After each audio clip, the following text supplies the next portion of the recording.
Hello everyone, welcome to my mini blog. আজকে দেখো আবারও চলে এসেছি একটা কেক বোর্ড পেন্টিং নিয়ে। এর আগের বারের কেক বোর্ড পেন্টিংটায় তোমরা অনেক ভালোবাসা দিয়েছিলে, তাই ভাবলাম আরও একবার বানানো যেতেই পারে।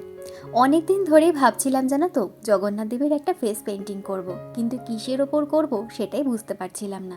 গত দুদিন আগে আমার আর্ট অ্যান্ড ক্রাফটের ব্যাগটা খুলতেই এই কেক বোর্ডটা পেয়ে যাই, তবে কেক বোর্ডটা অনেক জায়গাতেই নষ্ট হয়ে গেছিলো।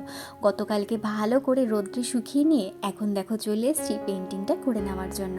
তোমরা প্রথমের ভিডিওর ক্লিপটা দেখলেই বুঝতে পারবে অনেকগুলো জায়গা কিন্তু ড্যামেজ হয়ে গেছিলো। প্রথমটা একটু ভয়ে পাচ্ছিলাম ঠিকঠাক করতে পারবো কিনা। আর তবে যে আজকে জগন্নাথ দেবের নাম করে করতে বসেছি, ভালো না হয়ে আর যাবে কোথায় বলো। তবে আমার কাছে এটা কিন্তু খুব পছন্দের একটা পেন্টিং হয়েছে। তোমাদের কিরকম লেগেছে অবশ্যই কিন্তু তোমরা আমাকে আগের বারের মতন কমেন্ট করে জানিও। আর দেখো তোমাদের সাথে কথা বলতে বলতে আমার কিন্তু অলমোস্ট পেন্টিংটা কমপ্লিট হয়েই এসেছে। আর কমপ্লিট হয়ে যাওয়ার পর যে এত সুন্দর দেখতে লাগছে আমি কিন্তু নিজেকেই বিশ্বাস করাতে পারছি না।